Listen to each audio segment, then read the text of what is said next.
Hello, everyone. Welcome. Thanks for being here today. Um, we decided to do a panel because we've gotten a lot of frequently asked questions around the scholarly publishing process, especially for early career humanities researchers. So we thought this would be a great thing to do and host and record it to make it available for anyone who couldn't make it today, but also for incoming graduate students in the fall and subsequent semesters. So without further ado, I'm going to introduce our panelists, my colleagues who were very generous with their time and expertise today. Ana Maria Jimenez Moreno is the acquisitions editor at the Ohio State University Press, and her areas of interest are literary and cultural studies, multi-ethnic literatures, comic studies, and narrative studies. Then we have Maria Scheid, who is our copyright coordinator in the Ohio State University Libraries. And we have Joanna Meets, our publishing and repository services librarian here at OSU. And my name is Jennifer Schnabel. I'm the subject librarian for English and the liaison to film studies and linguistics. So what we're going to do today is have a conversation based around several different scenarios, common scenarios, that might help you understand the scholarly publishing process a little bit more. But I also look at this event as a springboard to connect you to people in the library and also with the University Press who might be able to answer your specific questions. So at the end, we will talk about how to contact everybody, and also Brian will put that handout in the chat as well, so you can have that to take with you. So first, we're going to open with some general advice from our panelists about scholarly publishing. We're going to start with Maria to talk a little bit about copyright. Yeah, so hello, everyone.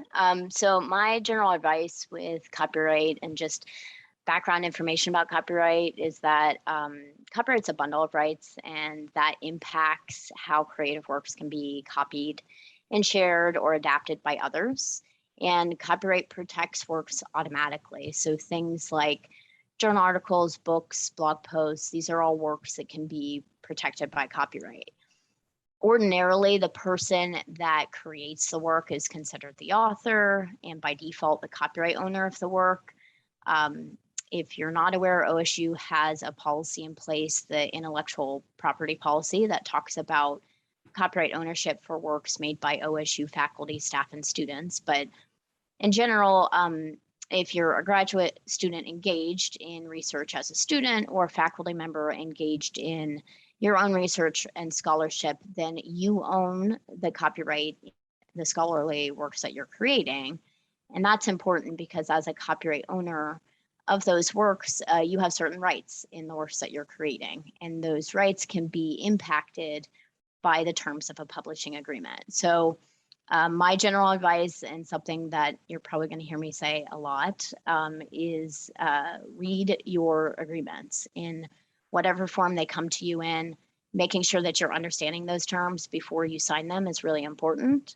And also making sure that you're saving those agreements and documenting conversations that you have with the publisher so that you have those for future reference. Thanks, Maria. Joanna?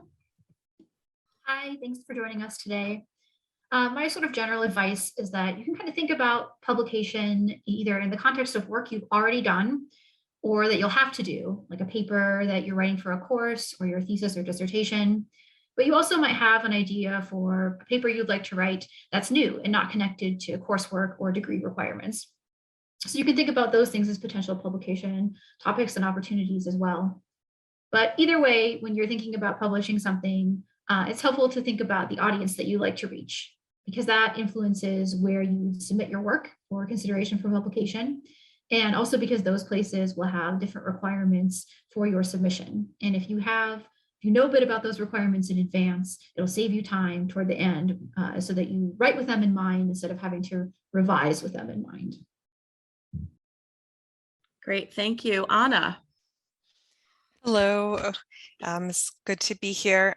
So my advice is to, even before you draft a proposal or think about publication, to really get a mentor. So academia, like publishing, sometimes tends to be very homogeneous in a variety of ways. And so sometimes there is just rules about how this works out, or understanding certain processes that you can't Google really. And or it's not just things that you're going to chat with a friend. It's something that typically is learned in other ways, in case, you know, in the case of people having kind of previous maybe family knowledge, or kind of a background in history in that.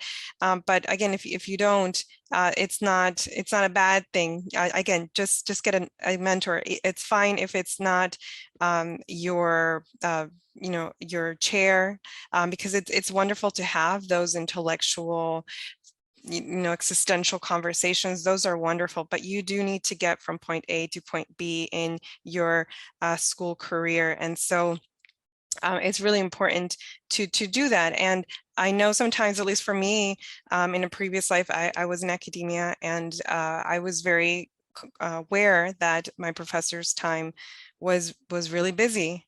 And again, I understand that, but somebody can, if they should be able to give you 15 minutes of their time and say, this was my experience with this publisher, or with this journal, or with this person, and here is what I have to share with you. And again, hopefully it's in your department. Hopefully it's somebody who you've already have maybe a more established situation with.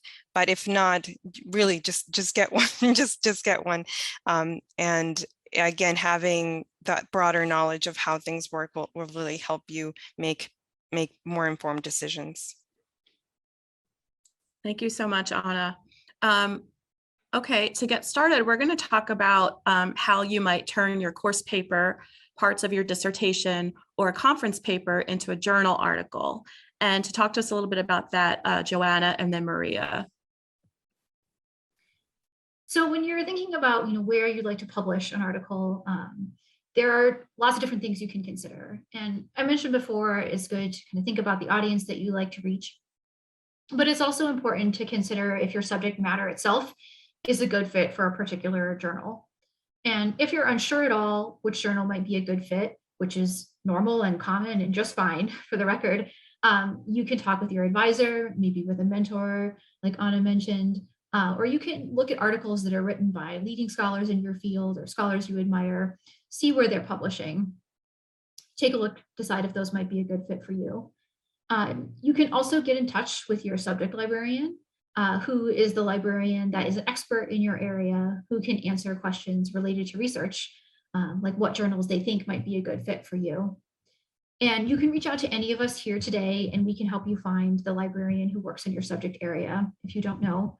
And then once you kind of have a few potential journals picked out, I would recommend reading through some of their recent issues, take a look at their submission guidelines, and those will tell you things like the types of articles that they accept and their length requirements. If you're interested in publishing in an open access journal in particular, and an open access journal is a journal that makes the content that they publish available for free to anyone with an internet connection, you should take an extra step in your evaluation to ensure that the journal is reputable. And in brief, a few signs of a reputable journal include, like, it'll have an updated and professional appearing website. The journal will often be sponsored by a well-known or well-respected organization, or an association, or an academic institution. The journal's website will clearly describe their peer review process, as well as their other policies. And usually they will also have an editorial board that includes the full names and credentials, as well as some contact information for its members. So those are all really positive signs about open access journals that you can kind of look for. So some of the advantages of publishing in an open access journal include, many open access journals allow more rights to remain with authors of articles. So instead of taking the copyright and imposing strict licensing on an article that limits what you can do and how you can share your own work, open access journals often allow copyright to remain with the author and allow articles to be shared widely. And also, since they're open, openly available, anyone with an internet connection can download. Open access journals reduce the permission and price barriers for readers, which allows anybody to read your article without paying a fee, which allows your work to reach as many people as possible. And another way that you can evaluate journals, and this works for more traditional journals or open access journals, is by using metrics like impact factors. So an impact factor is a calculated formula that's based on the number of citations articles in the journal have received in the past 2 years. So the idea really is that journals that are publishing the most important articles that have been cited the most will have a higher impact factor. And of course, these sorts of metrics are all a degree of imprecise and have been criticized for various reasons. And no metric, no formula can really capture the impact of a journal. Nevertheless, these things exist and are important to some people when deciding where to publish. But I do want to mention that not all reputable journals will have an impact factor, especially if the journal is open access. So don't be surprised if you encounter journals without one. So once you've chosen a journal, or again, if you're in a place where you have several different journals in mind where you're interested in publishing, you can send what's called a query letter to the editor. And this can be helpful if you'd like to propose an idea for an article before you spend a lot of time writing the article. You'll be able to judge the journal's interest in your topic. And if they do express interest, you can write the article with their submission guidelines in mind, which again will save you time in terms of formatting, and you'll know the length that you're aiming at, all these things in advance. If you have questions about how to write a query letter, you can contact any one of us and we can help you with that if you're unsure about what that should look like. But most editors are happy to receive those and happy to give feedback on an idea. So once you've submitted your article, prepare to wait. It will take time, and sometimes a lot of time, for it to make its way through peer review and then also through the rest of the publication process. So when you hear back from a journal, you might hear that they're rejecting your article. And usually they'll tell you a little bit about why. They may also ask you to make some changes and resubmit your article, or they may accept your article.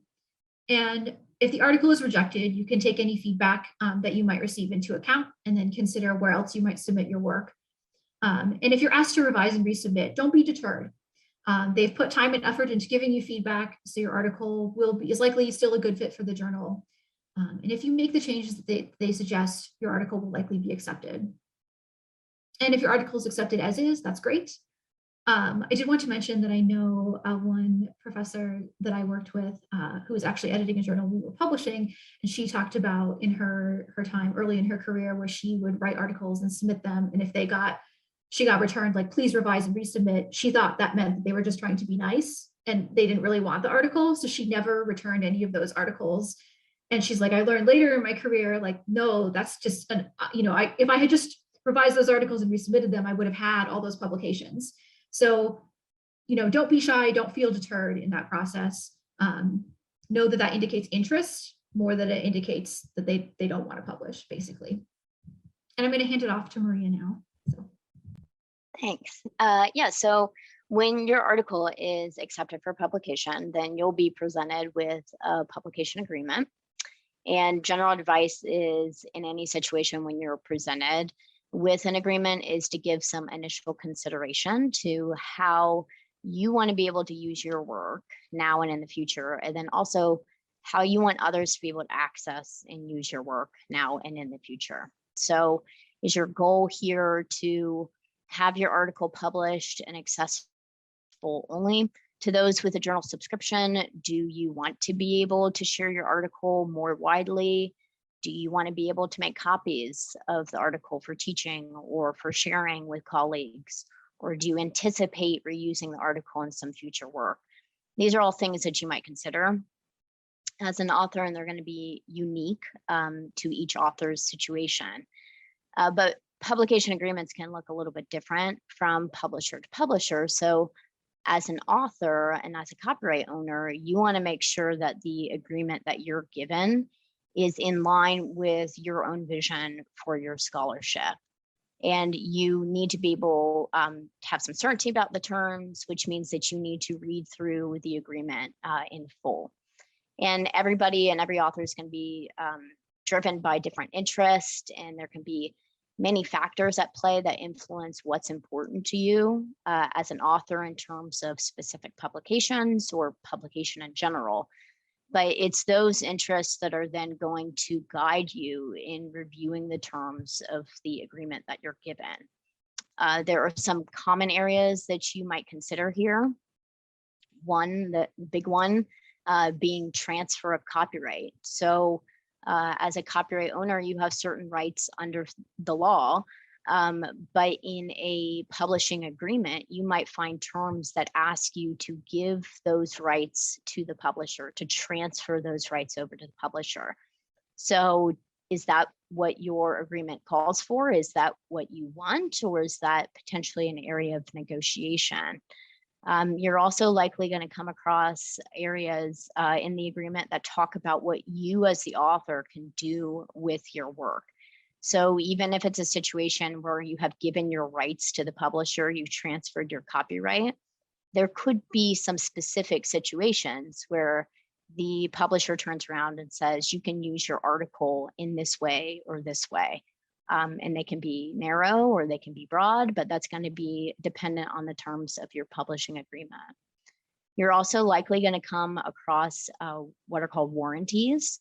So these are promises that you are making as the author to the publisher to reduce some of the risk that could be inherent with publishing the work from the publisher's perspective.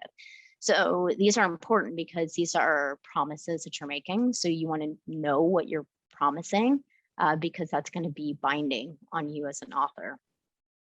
And then for journal articles, what you may come across in your agreements are some limitations in terms of how you can share the article. So specific places where you can share it, an institutional repository, a personal website, other social media platforms.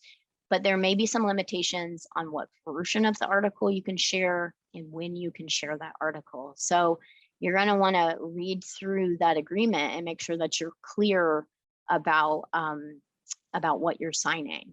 And then if those terms aren't in line with the vision for how you want to be able to use your work, that presents a really great opportunity for you to negotiate with the publisher, to have a conversation with the publisher around possibly amending terms so that both you and the publisher feel good about that final agreement.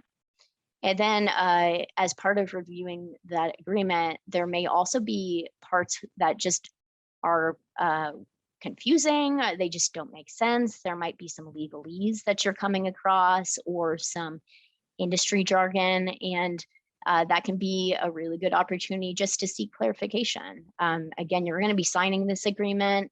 You're going to be bound by the terms of the agreement. So you want to make sure you understand what you're signing before you're signing it. The last thing I'll say about this is for journal articles, one question that I see pop up a lot in moving from a dissertation to a journal article for graduate students is a question around prior publication. So these publishing agreements very often will require that the work is an original work and that it hasn't previously been published. And some students have questioned, at OSU, you have to submit your dissertation to be made available through the Ohio Link ETD Center, so publicly available. Does that count as a prior publication? In my experience, it doesn't, but if you have some concerns about that or some questions with a specific publisher that you're working with, that would be a time that you really want to seek that clarification from your publisher. Thank you so much. Our next question, what would you need to do to propose an edited collection or a special issue of a journal?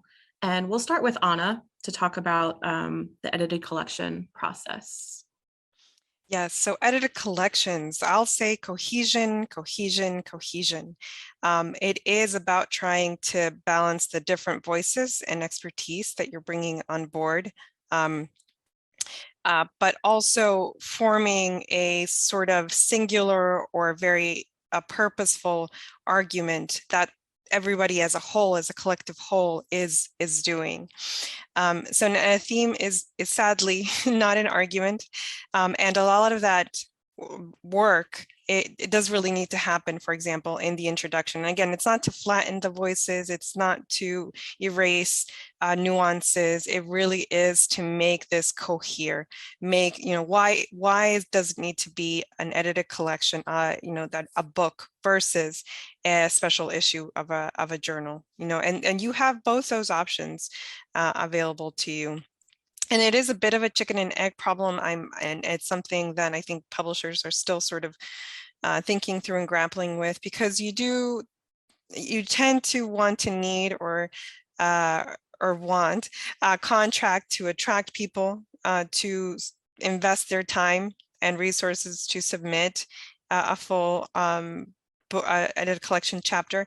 But you also need a really, really well-defined project to attract a contract from publishers. And again, this is a conundrum that is you and people much more junior and senior than you kind of deal with at all ways.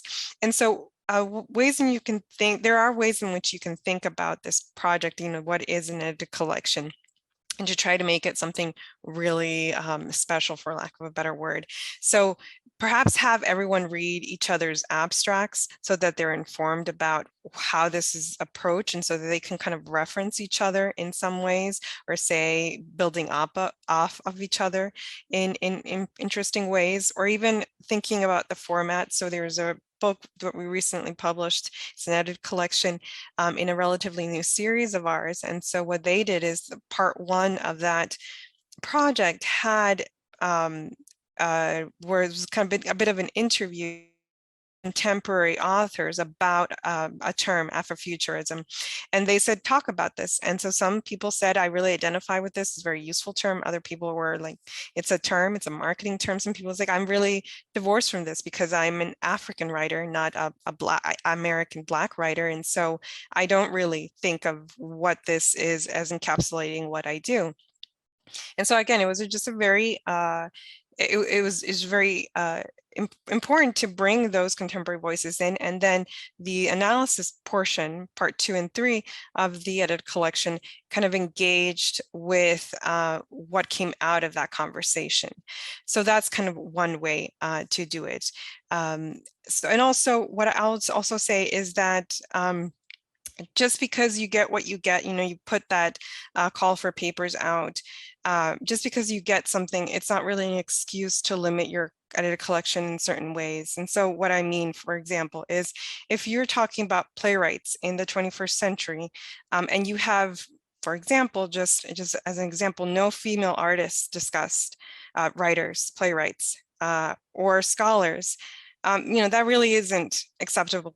Again, maybe that's just not what you got, but then, go out and commission that work. Find out, what do I need to do to make this an inviting place so that maybe female scholars or people interested in these female playwrights can talk about this, because it is, it's not something that, not only something that maybe an editor will flag for you, the acquisitions editor, from, for example, like myself, who'd be one of the first people you'll talk with at a press, but it might also be something that is flagged during peer review and might stop the edited collection from moving forward.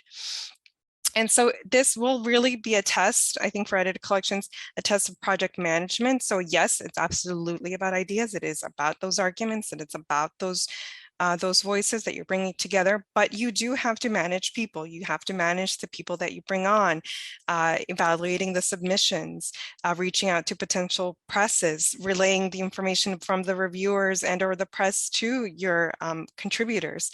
And sometimes that is not done in a linear fashion. Sometimes, what we've experienced with this pandemic is that people cannot access archives. People need to focus on personal commitments or self-care, and you need to be able to deal with that and have very frank and transparent conversations with your publisher.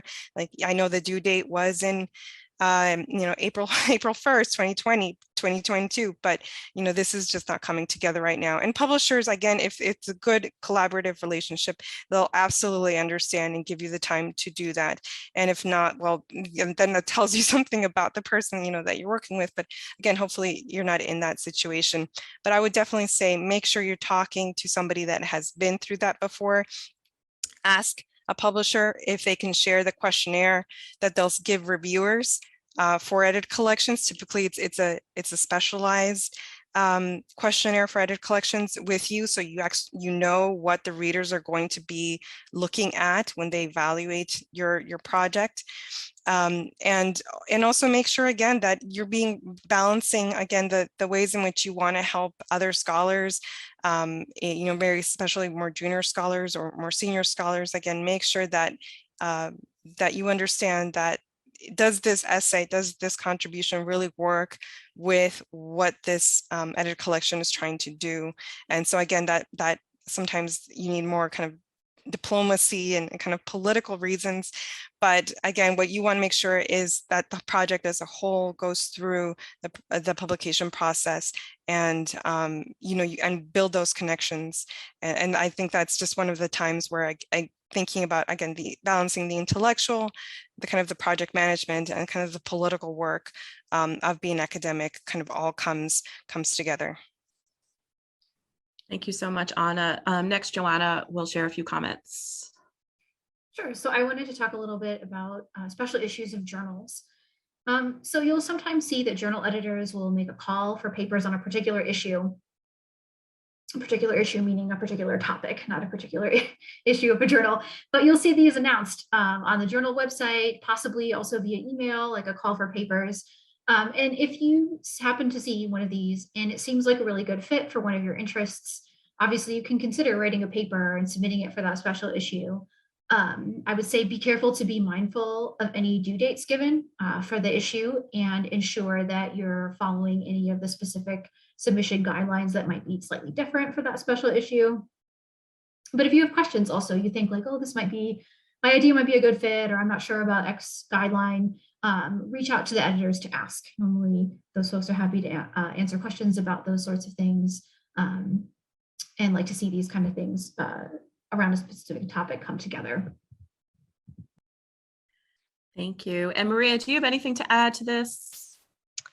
Nothing to add. I mean, my point that I will reiterate throughout is just, with any publication, whatever it may be, whenever you're presented with the form, just make sure that you are doing that initial work of thinking about how you want that work to be used and accessed, and letting that inform your review of the agreement that you're given, and make sure that those are in line with each other.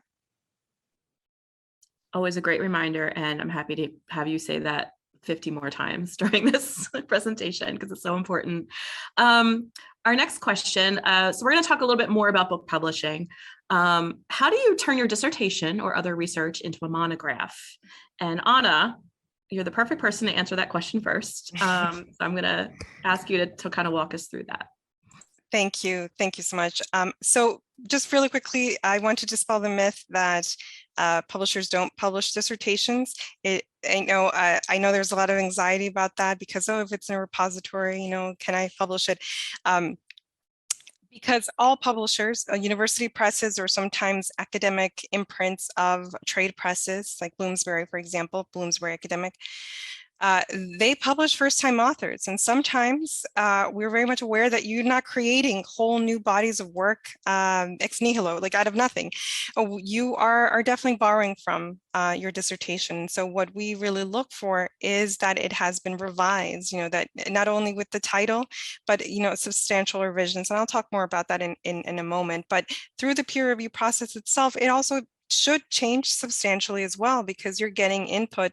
Ideally, what the peer review process can do is you're getting two top-notch scholars looking very closely at your work and giving you advice about how to make it better, as well as the kind of the reviews that your editor will do. So it has hopefully been transformed a lot from your dissertation. So yes, there might be kernels of ideas, kernels of arguments that are there in that dissertation that end up in the book, but by and large, it has really changed significantly from it. And I know it sounds very hard to hear because you're just trying to finish that dissertation right now.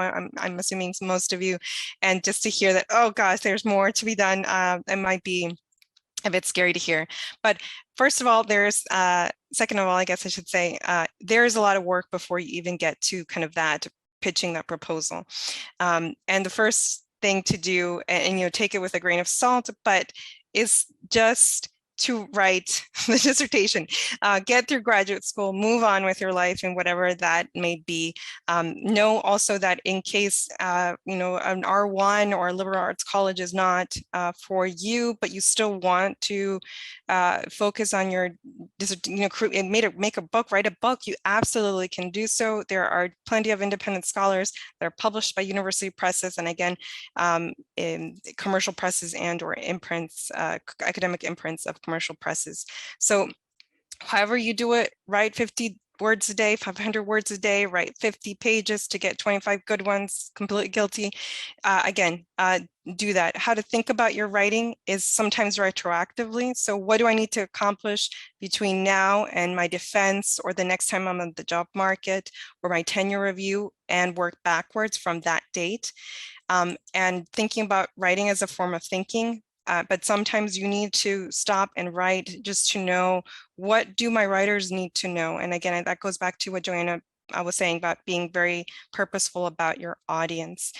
What do my readers know? When do I need to signal things to them? So other really good things to do is join a workshop.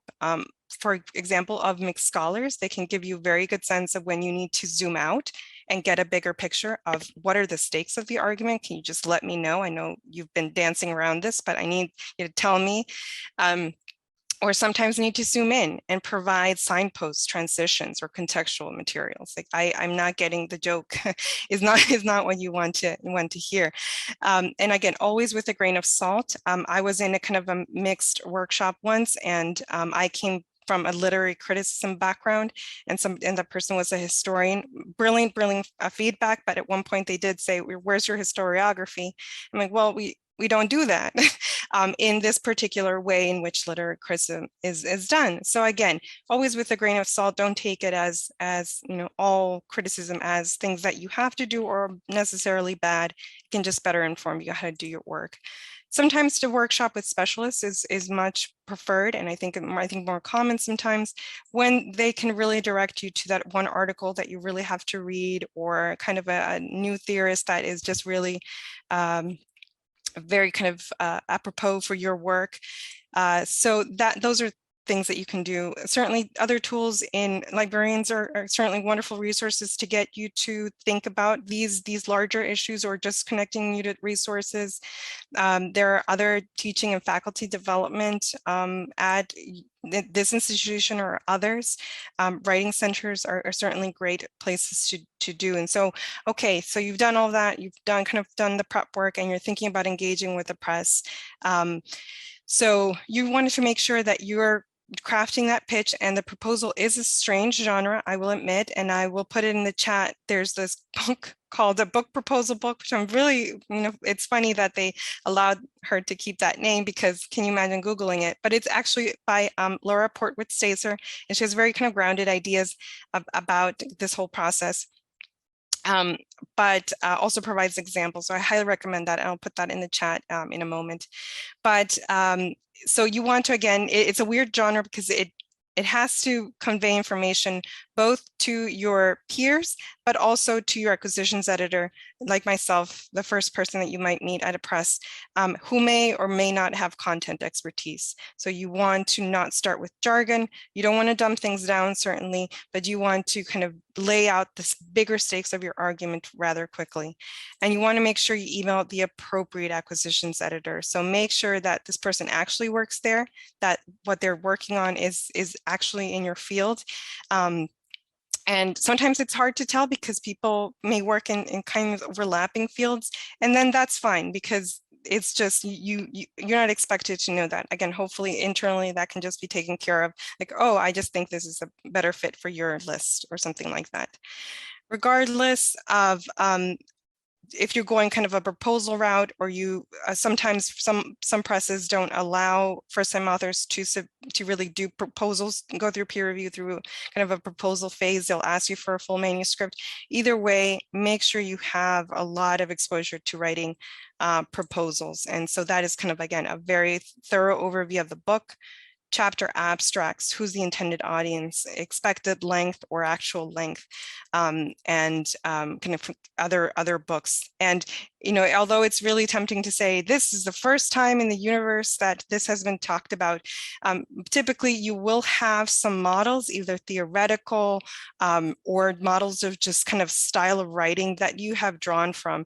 And it's just much more assertive that you know and that we know where are you drawing kind of those models from. And even if there's something that's very similar to yours, you can just say, well, you know, maybe there's a gap, or they didn't think about including this, and I want to fill in that gap, and things like that. So the best way to think about how to identify those presses, because presses can't do everything, like OSU Press, for example, doesn't publish everything from philosophy to phenomenology. We specialize just like you do. And so what you want to look at, certainly, I think as Joanna also mentioned, is looking at your bibliography or the bibliography of the books that you model your own book out from, and maybe pick 4 to 8 presses to really sort of go through their catalog, go through their about page and look at that. And really, it's going to take a lot of time. You know, unfortunately, you know, the kind of time that you invest in your, for example, your job application materials is similar to what you need to look at, you know, to find the appropriate publisher. And you know, really look into it. So do their goals meet mine? So not just in the About Us page, which is just usually, which is fine, but do they publish on my topic? Do they have a series? And again, a series, just to clarify, is a set of books with a specific theme or goal, usually with a series editor who's a faculty member, and sometimes they are not at the particular institution where the press is at, that I really fit into. How do they price the book? You know, there are presses that I sincerely admire as a publisher. I think they're wonderful, and the brand or imprimatur that they have is really, you know, it has a test of time. But if it only comes out as a cloth or a hardback, which are simultaneous terms for us, at $155.95, you know, who's going to buy that book? And have, you know, how is your book going to exist out there in, you know, for your colleagues? So, you know, really think about kind of those other ways in which you can think about publishing, and be sure to read the submission guidelines if you find any. With regard to how to submit. Sometimes there's a portal, sometimes there's an email, sometimes there are things like that, or just get in touch. So try to figure out how to get in touch with the correct editor, and give presses about 4 to 5 weeks to get back to you about approving or declining a project, or getting some kind of feedback. It's fine if maybe you just follow up and say, I know you must be busy, but hopefully you have my proposal materials in your inbox. And if they do want to go ahead with peer review, to put the project into peer review, perhaps expect 3 months or more for it to go through kind of that cycle. Typically at one point you'll be asked to respond to reviews, and sometimes I think, as Helen Sword says, you feel gutted and you feel knocked back, and it's very, very difficult to get feedback. But I would just say, don't be defensive. Use that time to really think about ways in which you can be clearer, ways in which you can improve your work. Again, your editor won't just drop that information on you. Typically what they'll do is create a narrative so that they're contextualizing that those reports, and they say, you know, really emphasize this or not. And if they see something like that that's being territorial, or people are mean, or if there's just something really wrong, hopefully what they'll do is seek a third reader, or again, explain it to you in that, you know, this was just very wrong. Maybe there's some sort of territorial thing going on, but to focus on, you know, some other aspect of that report. And if you get to do a contract, I won't belabor too much with what Maria has said, but absolutely it's important. This is not an iTunes terms of agreement thing. This is a contract. You are signing your name, and there's a set of terms that certainly the press is responsible for. And it's good to understand what the press is going to do for you, but that also the things that are involved on your end of it. So really make sure that you understand what it is that you are signing, and also please save it, whether you print it out and put it in a filing cabinet. I do, unfortunately, I still kill trees, or you save it on your laptop and or desktop. Make sure you save it. Make sure you're saving it by who the publisher is, or the journal. If you don't, then usually that information will be in there, but save it somewhere that you can recall it, because sometimes what happens is if part of one of the chapters is going to be part of the book, one of the chapters is drawn from a previous publication, and it says in your agreement that you can repurpose your work, then we don't need to spend 3 months asking for permissions for something you already have permission to do. And I will just kind of really quickly state that there is so much labor done after peer review, after, again, the things that you kind of see, interactions that you see, either meeting acquisitions editor at our conference, or like this, or through a mentor, or somebody reaches out to you, or you reach out to them. That editorial design and production are really amazing folks. So they take your Word documents, your JPEGs or TIFFs, and they make the professional book that you kind of see in libraries or go to conferences and see. And it is amazing, the amount of work. So really do be conscious of and aware of the things that your editor tells you. So, no global revisions, no big revisions after that time. After we before we put it into production, it's because so much work is being done to your manuscript to get it to the best professional way as possible. And in terms of marketing, the life after your book is published, certainly, again, there's a lot that the press is responsible for in terms of metadata, in terms of making sure that it's discoverable. So metadata information about the book, making sure that's discoverable. But it should always be a collaboration between your publisher and you, in terms of thinking about, yes, conferences and journals and things, but if there's a audience that is quote unquote niche, or it's politicians, or it's nurses, or it's people who decide certain things about policies, and you want to reach them, you think your book will be really valuable to those audiences, we're definitely willing to collaborate with you to make sure that we reach out to them. So again, what I'll just big takeaway is to make sure that you think of your publisher as somebody that you can collaborate with, and certainly with different aspects of your work, and that you think about publishing as a whole process. So not just that scary big step of peer review and or kind of having your ideas evaluated, but how is it going to exist in that broader scholarly ecosystem. That was so helpful. Thank you, Anna. Maria, publishing agreements. Yeah. So publishing agreements for monographs are going to look a little different from publishing agreements for journal articles, but you're still going to be dealing with some of these same big issues of transfer of copyright, defining how you as the author can use the work. There's still likely going to be those warranties, those promises made by you to the publisher. With monographs, you may be dealing with more issues, as Anna mentioned, around responsibilities in terms of the responsibilities of you as the author, but also responsibilities of the publisher as you move through that publication process. You'll see things like financial terms related to royalty payments and how those may be calculated. That introduces a lot more opportunities for the jargon and industry standards. So seeking clarification about those.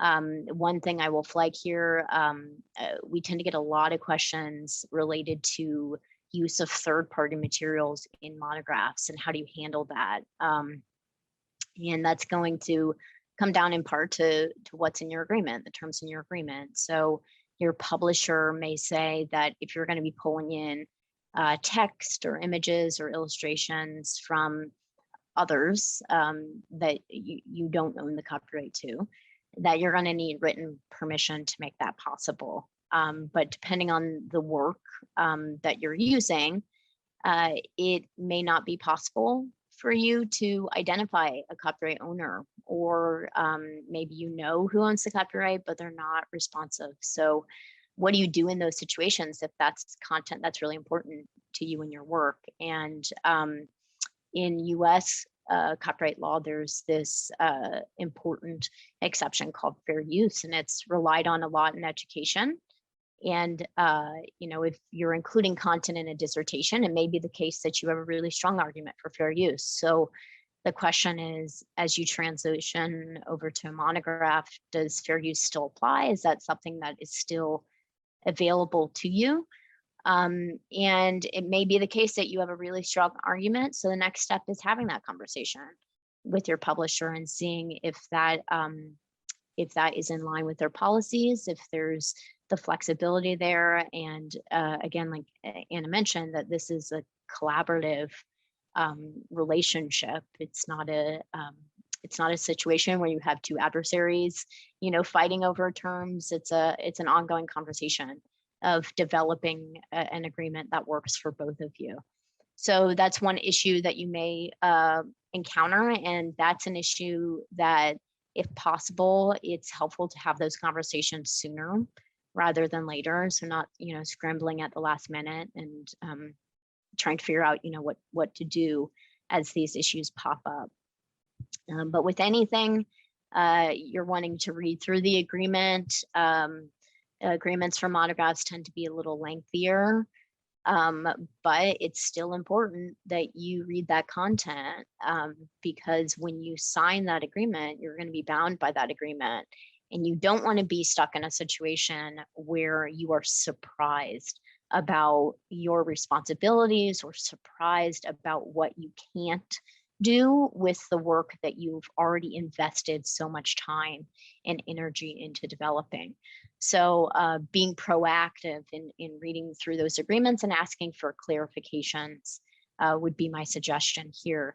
And then the last thing I would suggest is thinking about this as a form of negotiation. If any of you have read the book Getting to Yes or familiar with the book Getting to Yes, it's an important book in terms of negotiation technique, but it talks about principled negotiation, which means that you're identifying those principles that are important to you as an author and how your work is to be used or accessed. And when you're having those conversations with the press, with the publisher, that you're communicating the why behind your position. And that really opens up the dialogue, and it allows you to both work together to find a solution and to brainstorm some creative solutions and to adjust the agreement in a way that you both walk away feeling happy with the agreement as a whole, rather than feeling like you're compromising on a lot of points. So I would suggest that approach of articulating your why and being open to hearing the why from the publisher's side.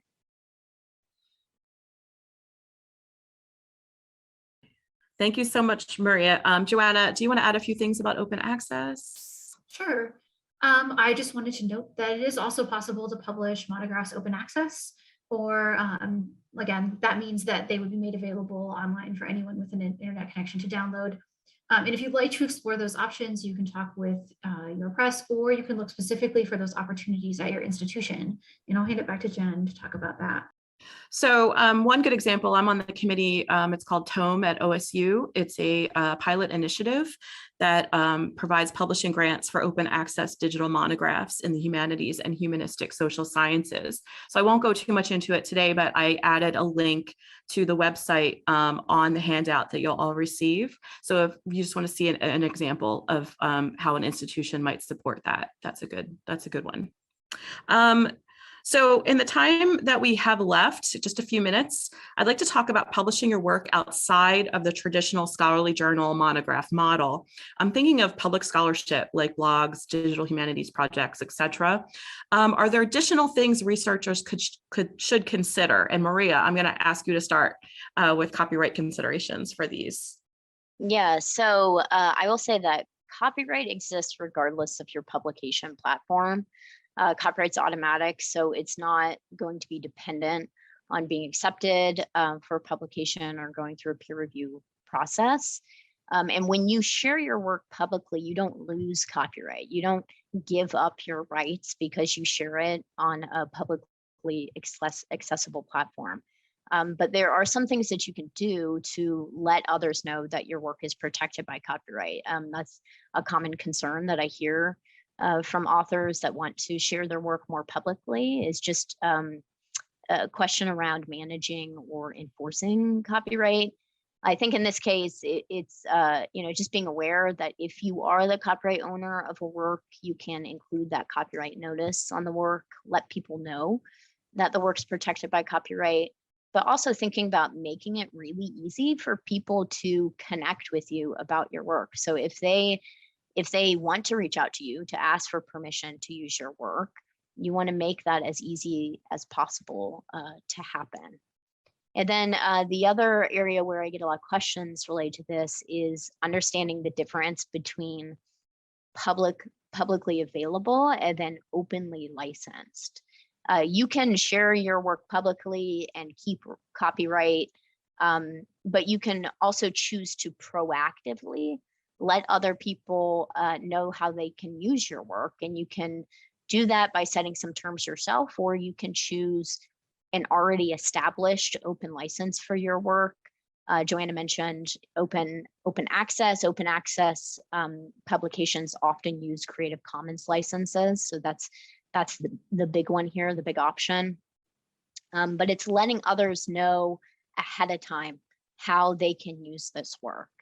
And then for thinking about sharing work publicly, again, you want to think about what is the life of the work beyond just this individual publication or this individual project. And making decisions around open licensing or making a work publicly available could require some discussion or some clarification from future publishers down the road on how that particular publisher deals with prior publication and what that means. If you have, an existing project that's already out there or an existing publication.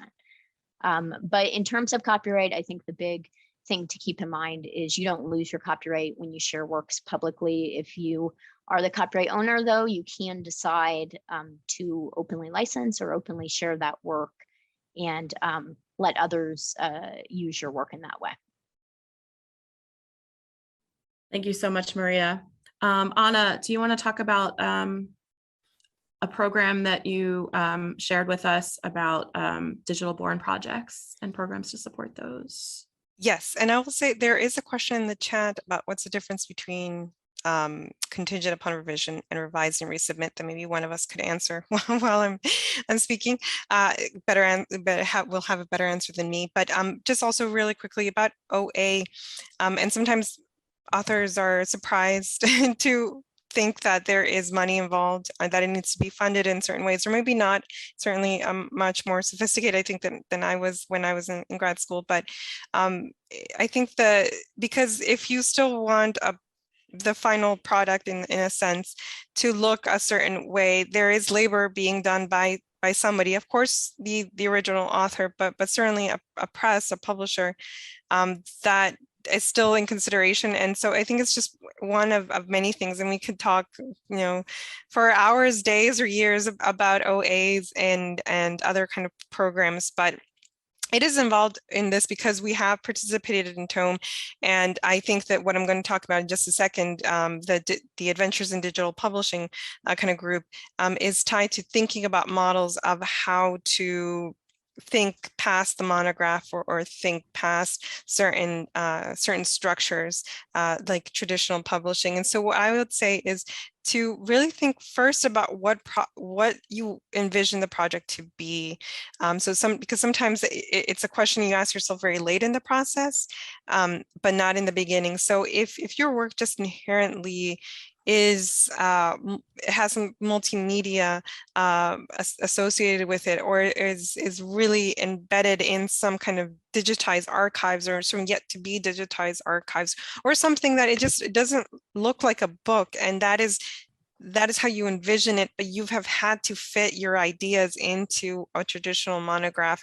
Please know that there are publishers right now and programs that can help you bring that vision into reality, because maybe that is the best format for future researchers, for future students, for the general public, for other kinds of folks. And you might be thinking, well, I have to balance that, this vision that I have of my research and how it's supposed to look with perhaps the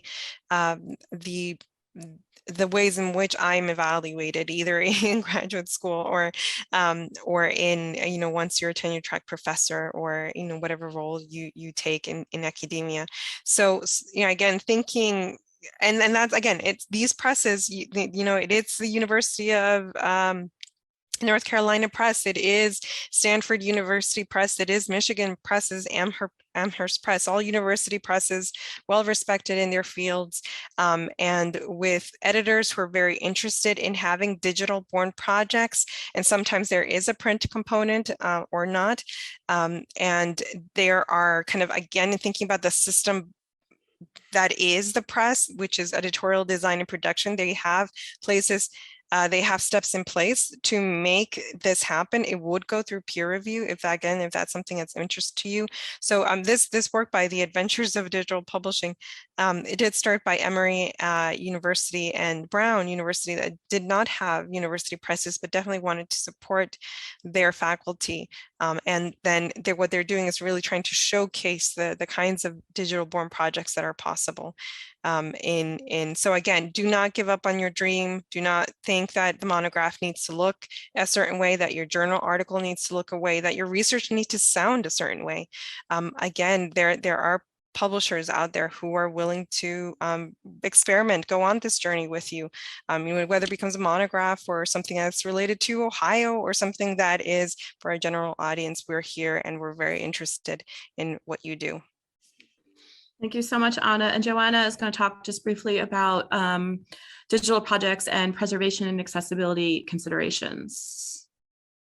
Thank you. So when you're thinking about kind of alternative kinds of publishing or digital projects in particular, it's worth thinking about how you do or don't want to preserve them for use into the future, as well as how you'll work to make your project accessible.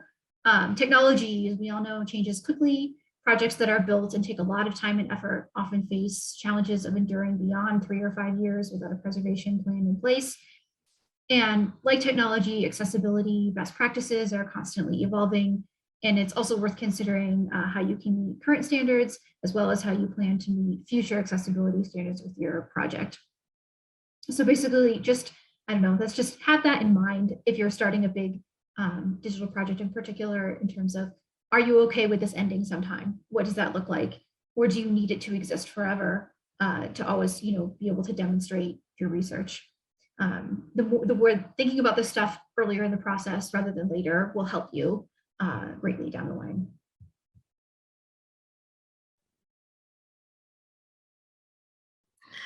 We are at time, but this is just the start of a conversation. I want to thank my colleagues for sharing their expertise with us today. I just felt like this was a good opportunity to pull everyone together and answer some frequently asked questions, but also I'm really excited that we were able to record today so we can share it later with people who couldn't make it. Brian put the handout that he has on the screen right here into the chat. There are some links there. I also included a link to transformative publishing at OSU, which talks about our read and publish agreements with different publishers, where OSU authors might be able to have their author processing charges covered and to publish open access with selected journals. So that's something you can read more about. You can always ask me more about that. If you don't know who to ask what question, you can always write to me and I can help you connect to the right person as well. I want to thank our hosts, the Research Commons, especially Brian, for making today possible. And again, you know, please feel free to reach out with your questions. And I'm so glad that you came today. And thank you for all the panelists. And oh, can you upload that into chat again, Brian? Somebody's asking. Oh, there we go. Shared a file. Great. And if you, for some reason, can't get it, just write to me and I'll send you a PDF of the slide. Okay. So hope everyone enjoys the rest of your evening and thank you so much for being here.